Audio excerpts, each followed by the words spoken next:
Good morning students. अब हम eco का सेकंड चैप्टर करेंगे। फर्स्ट अपना कल कंप्लीट हो चुका था। आई होप सो आपने लर्न भी कर लिया होगा और कॉपी पे नोट भी कर लिया होगा। अब नेक्स्ट चैप्टर है collection of data. Collection of data मतलब हम डाटा स्टैट में क्या करते हैं, डाटा ही कलेक्ट करते हैं। मैंने तुम्हें स्टैट के मीनिंग में भी बताया कि न्यूमेरिकल डाटा की कलेक्शन की जाती है। तो न्यूमेरिकल डाटा की कलेक्शन जो की जाती है उसी को कलेक्शन ऑफ डाटा कहा जाता है। वो कैसे कैसे की जाती है वो इसमें हम बताएंगे। उसके क्या सोर्सेज हैं, कौन सा प्राइमरी डाटा होता है, कौन सा सेकेंडरी होता है। अब कलेक्शन ऑफ डाटा का मतलब है कि जैसे हमने कलेक्शन की कि हरियाणा में शुगर मिल 8 है कंपैरिजन टू पंजाब, पंजाब में 20 है। अब हमें कलेक्शन करने से ही पता लगा ना कि हरियाणा में 8 है शुगर मिल और पंजाब में 20 है। ऐसे ही अगर हम कंपैरिजन करें कि अनएम्प्लॉयमेंट मतलब बेरोजगार इंडिया में 20% है, यूएसए में 2% है, तो हमें कैसे पता लगा? स्टैट से पता लगा, कलेक्शन करने से पता लगा। तो इसी को कहा जाता है कलेक्शन ऑफ डाटा और ये स्टैट के थ्रू ही किया जाता है। अब ये दो तरह का होता है, प्राइमरी सोर्स और सेकेंडरी सोर्स। प्राइमरी सोर्स का मीनिंग क्या है? प्राइमरी सोर्स जहाँ से सबसे पहले हमने डाटा कलेक्ट किया, फर्स्ट हैंड इंफॉर्मेशन, कि मैं कहीं गई, मैंने जाके डाटा कलेक्ट किया, मैंने खुद से अपने हाथों से वर्कर्स के, मैं कंपनी में गई, कंपनी में वर्कर्स की पोजीशन के बारे में मैंने पूछना, इकोनॉमिक कंडीशन के बारे में पूछना, मैं कंपनी में गई, खुद एक एक वर्कर से मिलके इकोनॉमिक कंडीशन के बारे में पता लगा रही हूँ, तो वो क्या है? प्राइमरी सोर्स है। Primary source of data implies collection of data from it's origin. Origin मतलब जहाँ से स्टार्ट हुआ है वहीं से डाटा कलेक्ट किया जा रहा है। It offers you first hand information, क्योंकि मैंने किसी और से डाटा कलेक्ट नहीं किया, मैं खुद जाके पता कर रही हूँ, खुद सर्वे कर रही हूँ, तो ये क्या है? फर्स्ट हैंड इन्फॉर्मेशन है। तो इसी को कहा जाता है प्राइमरी सोर्स। ऐसे ही secondary source of data. Secondary source, मैं कंपनी में गई, मैंने वर्कर से पर्सनली मीटिंग करके डाटा कलेक्ट नहीं किया, मैंने क्या किया? मैनेजर से डाटा कलेक्ट कर लिया। तो मैंने क्या किया? सेकंड हैंड डाटा कहेंगे उसको, मैंने खुद जाके कलेक्ट नहीं किया।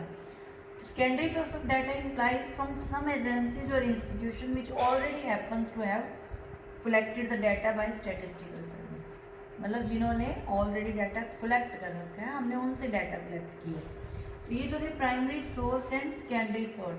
अब हम करेंगे primary data and secondary data क्या होता है।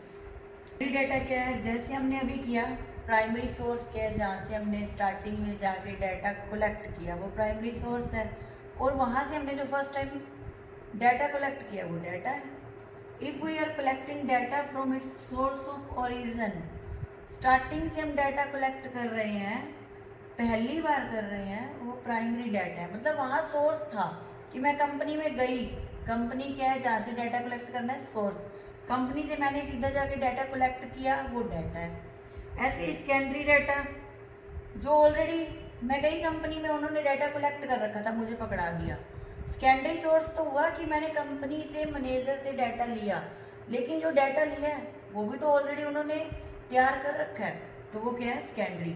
If we are using data which have already been collected by somebody else, किसी और ने डाटा कलेक्ट कर रखा है, तो इसको हम कहेंगे सेकेंडरी डाटा। अब नेक्स्ट है इन दोनों में डिफरेंस, प्राइमरी डाटा और सेकेंडरी डाटा में डिफरेंस क्या है? तीन मेन डिफरेंस हैं प्राइमरी डाटा और सेकेंडरी डाटा में। डिफरेंस इन ओरिजिनलिटी, अभी मैंने तुम्हें बताया कि ओरिजिन से डाटा, प्राइमरी डाटा जहाँ से हमने डाटा कलेक्ट करना है वहीं जाके डाटा कलेक्ट करते हैं। तो डिफरेंस ओरिजिनलिटी का मतलब ओरिजिनल डाटा कौन सा हुआ? प्राइमरी। लेकिन सेकेंडरी ओरिजिनल नहीं हुआ क्योंकि हमने किसी और के थ्रू डाटा कलेक्ट किया। First number is difference in originality, clear हो गया आपको? सेकेंड है difference in suitability of objective. Objective मतलब किस पर्पज के लिए डाटा लिया है। अब जो प्राइमरी डाटा है, क्योंकि वो खुद जाके डाटा कलेक्ट किया, तो वो किसी स्पेशल पर्पज के लिए डाटा कलेक्ट किया जाता है जिसमें कोई एडजस्टमेंट ना करनी हो, किसी को एडजस्टमेंट की नीड ना हो, तो हमने सीधा ही ला के यूज़ करना हो, तो वो मेन ऑब्जेक्टिव क्या हो गया? प्राइमरी डाटा का, जो हमने ला के सीधा यूज़ करना है, जिसमें कोई एडजस्टमेंट नहीं करनी किसी स्पेशल पर्पज़ के लिए। लेकिन जो सेकेंडरी डाटा है उसमें हमने मान लो कुछ चेंजेस करने हैं अपने अकॉर्डिंग, सुटेबिलिटी के अकॉर्डिंग, तो किसी स्पेशल पर्पज़ के लिए नहीं लिया, मैंने किसी से डाटा कलेक्ट किया, मुझे लगा कि इसमें यहाँ चेंजेस करने की ज़रूरत है, तो सेकेंडरी डाटा में मैं चेंज कर रही हूँ, लेकिन प्राइमरी डाटा मैंने खुद जाके कलेक्ट किया है, मुझे पहले ही पता था क्या क्या डाटा कलेक्ट करना है, उसमें चेंजेस की ज़रूरत नहीं थी। Difference in the cost of collection. अब प्राइमरी डाटा और सेकेंडरी डाटा में कॉस्ट का डिफरेंस तो होगा, क्योंकि प्राइमरी डाटा हम खुद जाके कलेक्ट कर रहे हैं। जो डाटा कलेक्ट करने वाला होता है उसको इन्वेस्टिगेटर बोला जाता है। तो इन्वेस्टिगेटर जाके डाटा कलेक्ट कर रहा है, उसका टाइम भी लग रहा है, उसको वहाँ जाना भी पड़ रहा है, उसका मनी भी वेस्ट हो रही है, टाइम भी वेस्ट हो रहा है, क्योंकि जाएगा डाटा कलेक्ट करेगा। ये तो नहीं कि हमारे घर के पास ही है या हमारी कंपनी के पास ही जहाँ से हमने डाटा कलेक्ट करना है। तो जहाँ से डाटा कलेक्ट करना है वहाँ जाने में टाइम पीरियड भी लगेगा, कॉस्ट भी आएगी। तो ये तो हो गया difference in cost of collection, मतलब प्राइमरी में ज़्यादा कॉस्ट आती है, सेकेंडरी में हमें ऑलरेडी डाटा बना बनाया मिल रहा है। जिससे डाटा लिया हो सकता है वो हमें मेल ही कर दे या हमारे पास कोरियर कर दे, तो उसमें कोई कॉस्ट नहीं हुई। तीनों इजी से डिफरेंस है। आई होप सो आपको दोनों टॉपिक लर्न हो गए होंगे, प्राइमरी डाटा और सेकेंडरी डाटा में मीनिंग और इसका डिफरेंस, इसको अच्छे से लर्न करें।